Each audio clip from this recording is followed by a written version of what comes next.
Good morning, guys. I'm Professor Sunita Shirsat. I have come back to you. Today, we are going to learn one of the prose in Sahyadri Hills, a lesson in humanity, which is written by Sudha Murthy, who is not author by profession, but she has written many stories by her fond as a passion.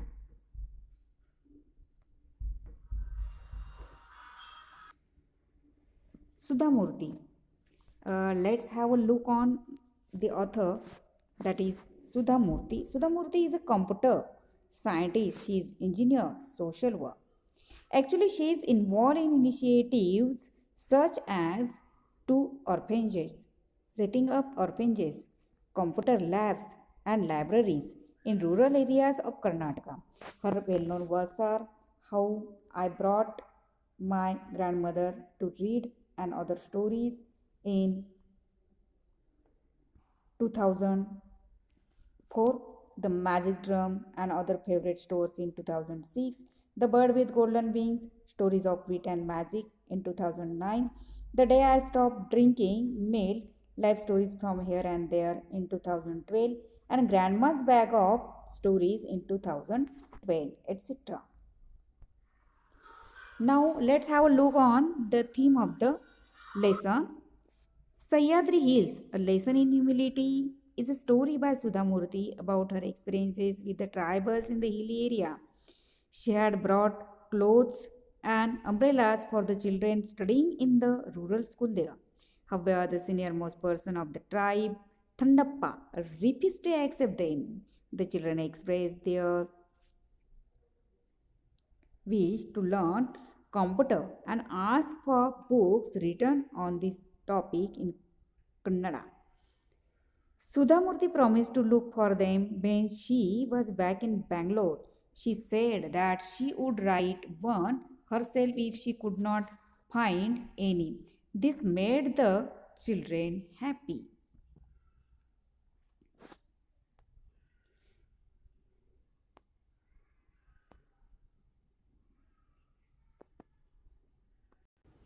At that point of time, Thandappa gave her a bottle of juice made from a red fruit. Sudhamurti was hesitant. Yeah, she was hesitant to accept it as she had gone there to give what she could and not accept. Moreover, the locals themselves had hardly anything to eat and drink. When she refused, politely she was surprised that Thandappa also declined her gifts. He said and explained that as a matter of principle, by their taught by their ancestors, they could only accept gifts from someone when he had something to offer in return, and it was accepted. Undoubtedly, Sudhamurti was impressed and humbled by high principles followed by an old tribal man with no schooling. Let's have a look on what is the background of this story. Approach. In Sahyadri Hills, a lesson in humility has taken from collection Wise and Otherwise. Okay, a salute to life, which is written in 2002. Actually, it is a touching account of Murthy's interactions with the tribal people living in the dense forest of Karnataka. The story records the changes in the vision of tribal folk who are all made to join to computer revolution, which has not only helped in India grow in tandem with the changing times, but also has enhanced and employability of our youth. The conclusion of the piece is a lesson on human nature also.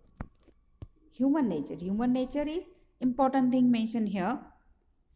Giving and accepting Giving and accepting are equally important. No one is too great only to give and never to accept in return. Yes, this is the moral of the story. Greatness depends on giving, not only accepting. In acceptance lies humility and camaraderie. Let's have a look on characterization of the story. First and prominent character who is also protagonist of the story is Sudha Murthy, who is also narrator. Then Thandapa is also one of the major character. Thandapa is headman of Thanda tribal. Then minor characters are here the local groups of tribals, watchman, Kampiwan, and village children are also mentioned here. They are minor character, they have minor role. Now let's have a look on the summary. That means what's the story about? First plot is here. Narrator's visit to Sahyadri Hills. Actually, narrator want to visit school in Karnataka, which was dwelled in dense forest of Karnataka. In that village, there's tribal children, and that school was for tribal children. Charitable trust was also known for the narrator, and she want to improve that school. That means she want to make improvisation in that school. Local groups of tribals are called Thandas. Normally there is headman who is called Thandappa.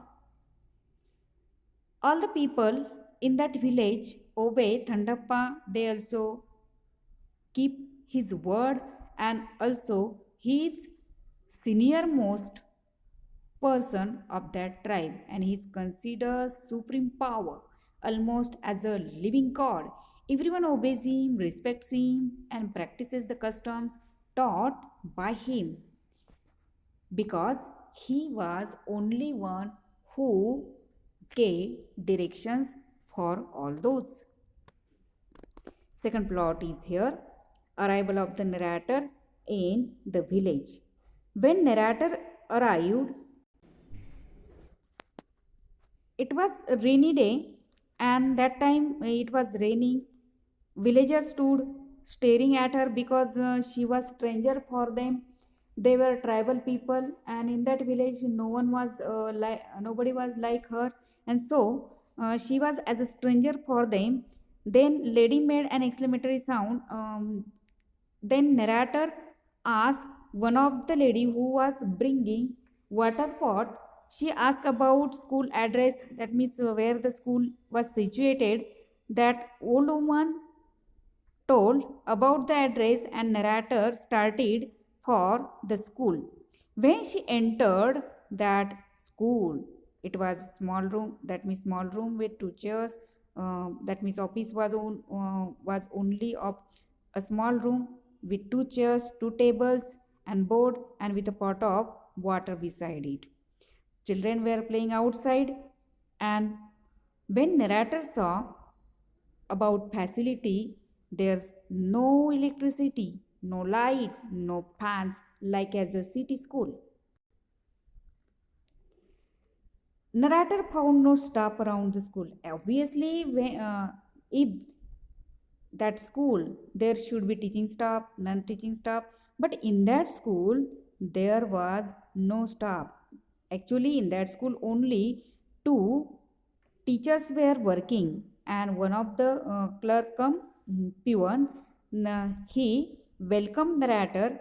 Actually, that was state government school. That means it was run by state government, and there were no so many teachers, and also students were 50 students. There was no compulsory uniform. Students were wearing their own clothes as per their tribe. Number of students were there, but there were no facility.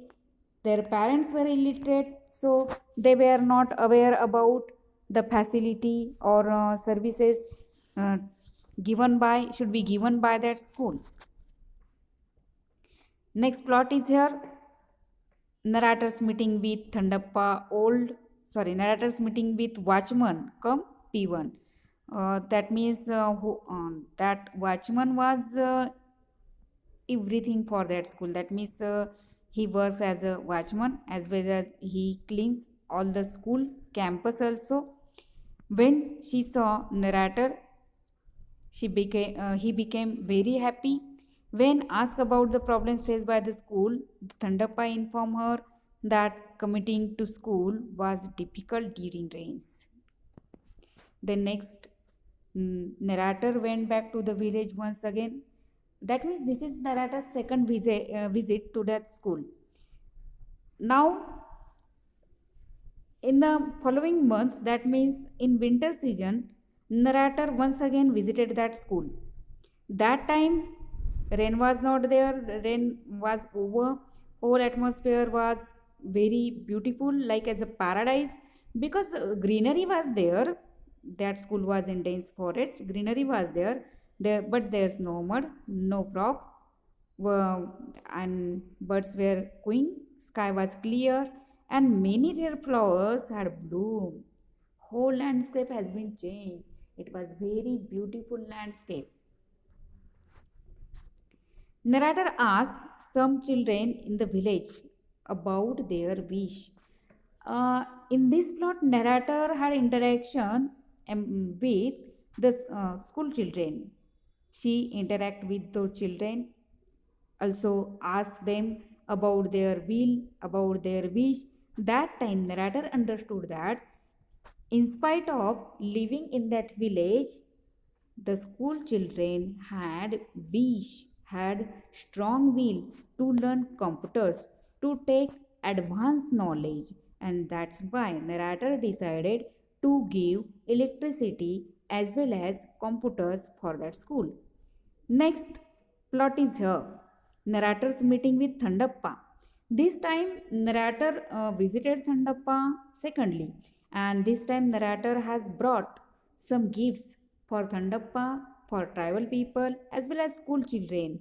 When she insists Thandappa to take the gift, Thandappa reject. She was very confused. Why? Why she reject? Then Thandappa offered her juice made from one of the very rare flower, and that juice was very important for healthy life. Narrator refused them. Thandappa explained her, if you don't accept our gift, why can't we accept your gift? And he also told principal of that tribe. It was in accepting and giving. Thandappa explained that we don't accept only, we also give. And accepting, there's also grace in accepting, that is humility in accepting. That time, narrator took that juice and drank, and then also Thandappa and other tribal people accepted gifts given by the narrator. It was all about this story. If you like this story, my video, please like it, share it, and please subscribe my channel. I will come again for you. Thank you.